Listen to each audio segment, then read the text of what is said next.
दोस्तों 7 मई 2026 से भारत की 16वीं जनगणना का आगाज हो चुका है और इसकी शुरुआत देश के सबसे बड़े राज्य उत्तर प्रदेश से हो रही है। लेकिन कुछ सवाल हैं जिनका जवाब जानने के लिए आप जरूर बेताब होंगे।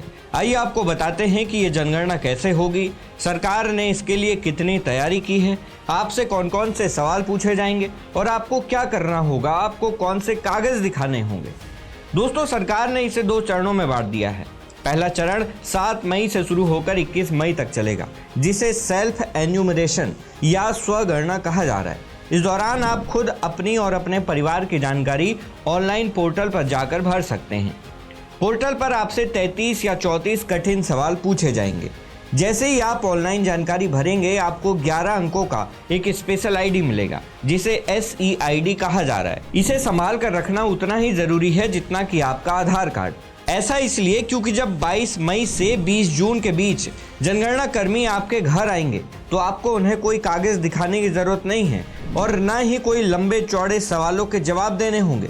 बस ये 11 अंकों का नंबर दिखा दीजिए और आपका काम मिनटों में हो जाएगा। ध्यान रहे कि आपको ऑनलाइन वाली प्रक्रिया से घबराने की जरूरत नहीं है, क्योंकि ये प्रक्रिया ऑप्शनल है।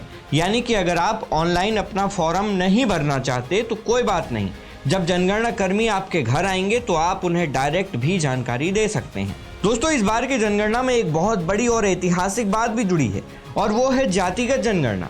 दशकों के इंतजार के बाद इस बार सरकार आपसे आपकी जाति के बारे में भी सवाल पूछेगी।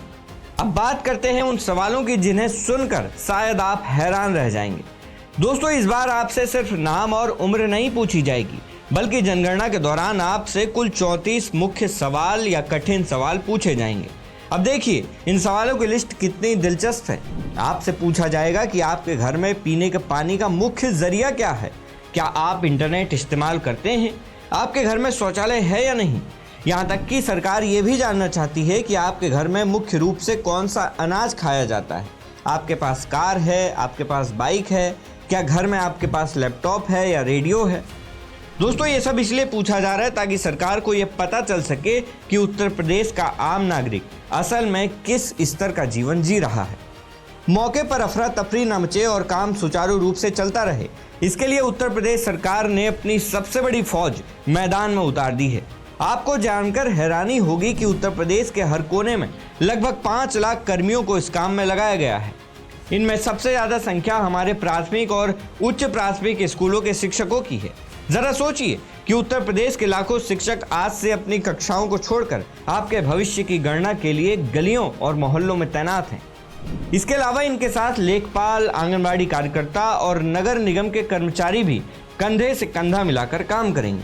इसके अलावा 80,000 सुपरवाइजर भी तैनात किए गए हैं, जो ये सुनिश्चित करेंगे कि कोई भी घर छूट ना पाए और डेटा में कोई गड़बड़ी ना हो।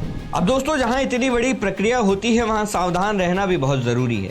जैसे ही जनगणना की खबर फैली है, वैसे ही ठगों की टोली भी सक्रिय हो चुकी है।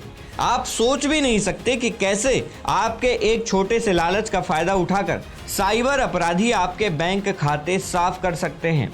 व्हाट्सएप और SMS पर कई फर्जी लिंक भेजे जा रहे हैं जो बिल्कुल असली जैसे दिखते हैं, लेकिन कान खोलकर सुन लीजिए कि जनगणना की सिर्फ एक ही असली वेबसाइट है और वो है se.census.gov.in।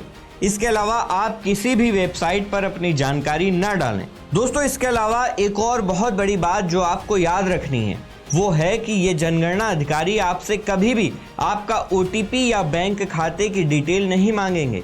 अगर कोई आपके घर आकर आपसे आपके बैंक बैलेंस या ATM पिन के बारे में पूछता है तो समझ जाइए कि वो धोखेबाज है। और इसके लिए सरकारी कर्मचारियों की पहचान करने के लिए खास QR कोड भी सरकार के द्वारा बनाए गए हैं। जब भी कोई कर्मचारी आपके घर आए तो सबसे पहले आप उनका ID कार्ड मांगे और उस पर दिए QR कोड को स्कैन करके उनके पहचान की पुष्टि जरूर करें। अब दोस्तों कई लोगों के मन में ये डर भी है कि क्या इसके लिए आधार कार्ड या नागरिकता का कोई सबूत देना होगा। तो दोस्तों हम आपको बता दें कि जनगणना के लिए आपको किसी भी कागजी दस्तावेज की फोटोकॉपी देने की जरूरत नहीं है। आपसे सिर्फ जानकारी पूछी जाएगी और वो जानकारी आपको अपने मुंह से बतानी है। सरकार ने साफ कहा है कि आपका डेटा पूरी तरह से गोपनीय रहेगा। इसका इस्तेमाल किसी टैक्स विभाग या पुलिस जांच के लिए नहीं किया जाएगा।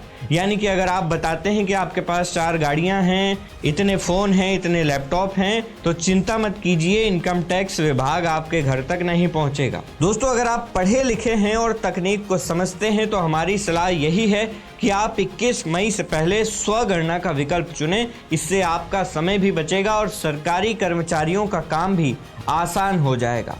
तो दोस्तों, सरकारी मंथन की इस विशेष रिपोर्ट में हमने आपको जनगणना 2026 की पूरी जानकारी देने की कोशिश की है। उत्तर प्रदेश के 75 जिलों में ये जनगणना का अभियान शुरू हो चुका है। आप सतर्क रहें, सुरक्षित रहें और इस महत्वपूर्ण प्रक्रिया का हिस्सा बनें। इसी के साथ आपके लिए एक सवाल है कि दोस्तों, आपको क्या लगता है कि इस जनगणना से भारत के विकास में मदद मिलेगी या इसके बाद भी जातिगत जनगणना की वजह से समाज और हिस्सों में बंट जाएगा? आपकी इस मुद्दे पर जो भी राय हो हमें कमेंट बॉक्स में जरूर बताएं। सरकारी मंथन के लिए उमेश द्विवेदी की रिपोर्ट।